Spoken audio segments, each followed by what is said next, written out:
Akkam jirtu kabajamoota fi jaalatamtoota hordoftoota biiftuu Oroo bakkuma jirtanitti nageenyi keenya kan kabajaatiif kan jaalalaa isin hagaa'u isin hin jenne itti aansuudhaan oduu sa'a kanaa qabannee dhiyaannee jirra. Hanga sagantaa kanaatti nu wajji turaan affeerraa kenna kun biiftuu Oroodha. Keessanii jajjabeeffadha. Laayik sheer godhuu hin dagatina.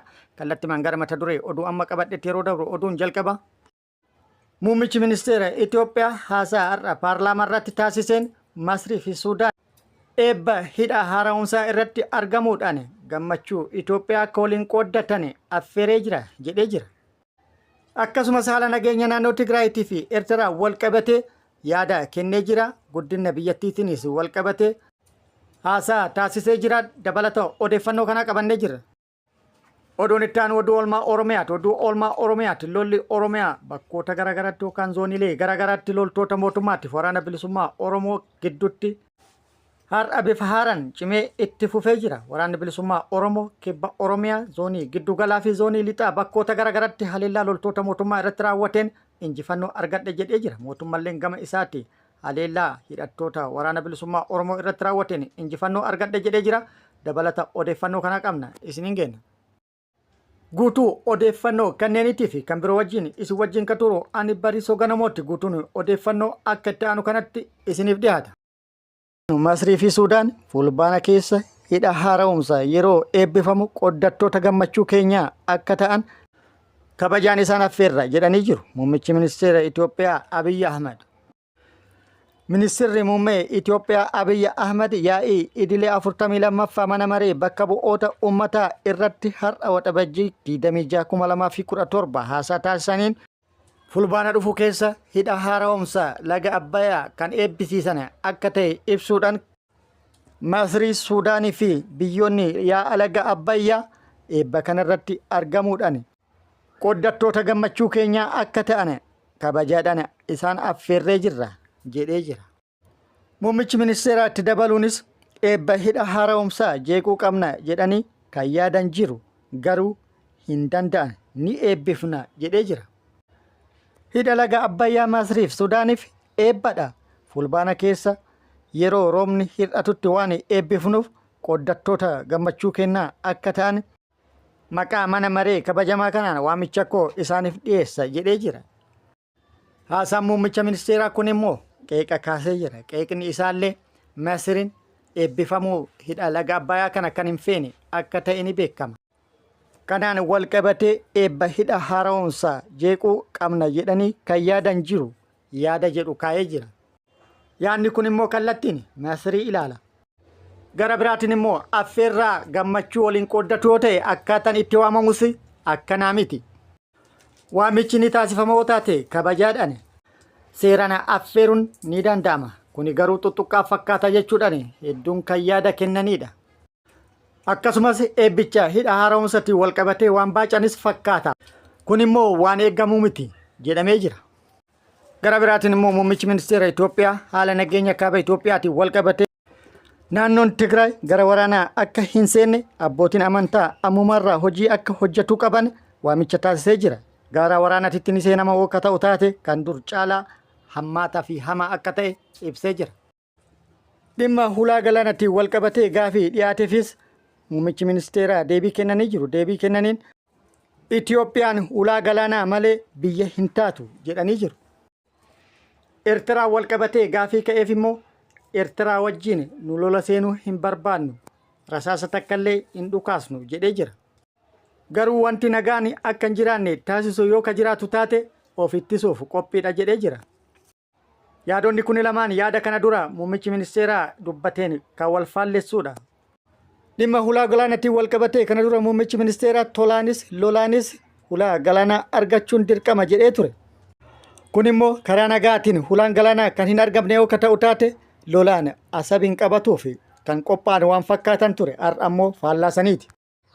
Haasaa muummichi ministeeraa taasise inni biraa Itoophiyaan bara baajata dhufu yookaan bara 2018 dura oomisha boba'aa gabaaf ni dhiyeessiti yookaan tajaajila biyya keessattiif ni dhiyeessiti jedhanii jiru. Yaadni boba'aa dhiyeessuu kun torbaan tokko keessatti yeroo 3 dhiyaatee jira. Kana dura gabaa biyya alaatiif ni dhiyeeffama jedhamee ture. Takka turuudhaan guyyaa 2 booda Itoophiyaan karoora boba'aa biyya alaatiif dhiyeessuuf qopheessite hayxee jirti jedhamee jira. Ammoo Baatii lamaan booda odoo barri haaromni hin seenne tajaajila biyya keessattiif ni dhiyaata jedhamee jira. Gabaabamatti hagam dhugaadha jedhamee jira. Yaanni inni biraa warshaa xaa'ootiin wal qabate ji'oota 40 keessatti xumuramee akka hojii eegalu ibsamee jira. Gara biraatiin immoo GDP Itiyoophiyaatiin wal qabate guddinni Itiyoophiyaa akkaan saffisaa kan jiru akka ta'ee fi diijitii guddaadhaan yookaan 8.4 guddataa kan jiru akka ta'e ifoomee jira. Yaanni kunis biyya waraanaan burkutoofte hiyyummaa gadii keessa jirtu, biyya ummanni isii beelaan rakkataa jiru, biyya ummanni isii qaala'insa jireenyatiin kallattiin harkaa bade diijitii hangana ga'uun guddatte yoo jedhamu hangam dhugaadha kan jedhu yaanni qaamota garaagaraa bira ka'aa jira. Oduu oolmaa Oromiyaatiin lolli Oromiyaa bakkoota garaagaraatti loltoota mootummaatiif waraana bilisummaa Oromoo gidduutti deemaa jiru cimee itti fufee jira. Waraanni bilisummaa Oromoo har'a barraaqane zoonota garaagaraa keessatti opereeshinii bal'aa banuudhaan haleellaa loltoota mootummaa irratti raawwatu beeksisee jira. Adoolessa 3/2025 waraanni bilisummaa Oromoo har'a zoonii kibbaa, zoonii giddugalaattii fi akkasumas zoonii dhihaa bakkoota garaagaraatti opereeshinii bal'aa banuudhaan haleellaa loltoota mootummaa irratti raawwateen miidhaa guddaa loltoota mootummaa irratti dhaqqabsiisaa kan jiru akka ta'e beeksisee jira. Haleellaa raawwataa jiru kanaanis injifannoo gagabbataa argadhe jedhee jira.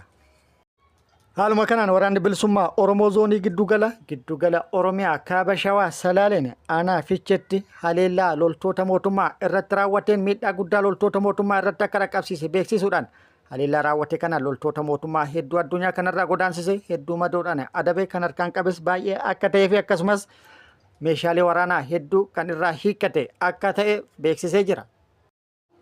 Naannawa magaalaa Fiichee iddoo addaa torban ishee jedhamutti haleellaa har'a barraaqan loltoota mootummaa irratti raawwate loltoota mootummaa 17 battalumatti addunyaa kanarraa yoo godaansisu 8 madoodhaan adabe kan harkaan qabes akka jiru waraanni bilisummaa Oromoo beeksisee jira.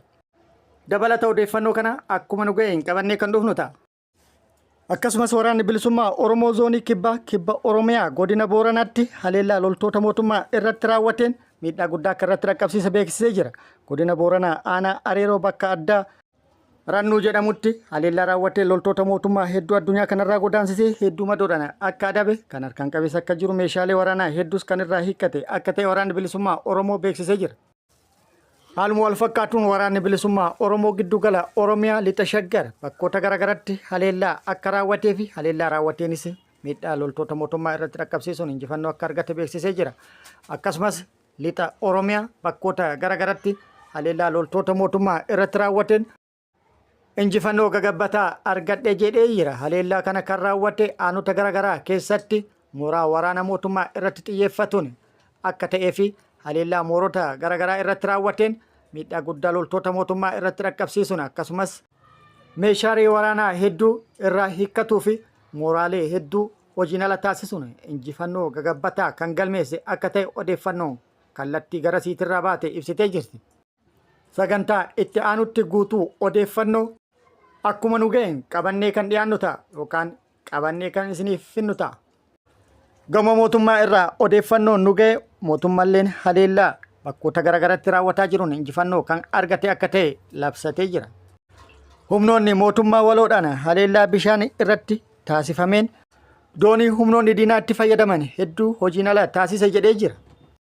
Haaluma kanaan godina Arsii fi Shawaa Bahaa gidduutti hara Dambale irratti doonii humnoonni diinaa ittiin socho'an hedduu kan meeshaalee loojistikii diinaa deddeebisan irratti haleellaan raawwatame jedhee jira.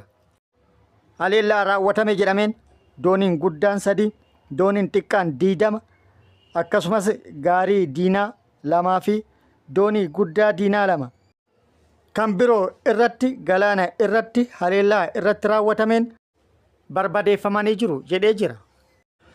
Hawaasni yookaan uummanni naannichaa haleellaa humnoonni waraana mootummaa dooniiwwan hedduu irratti raawwatuudhaan injifannoo argadhe jedhe kana haalanii jiru.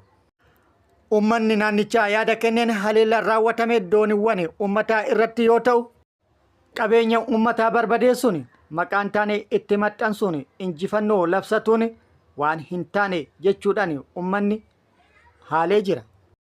Akkasumas qabeenya uummata maqaa hin taane itti maxxansuun barbadeessuun kuni safuudha jechuudhaan balaaleffatanii jiru.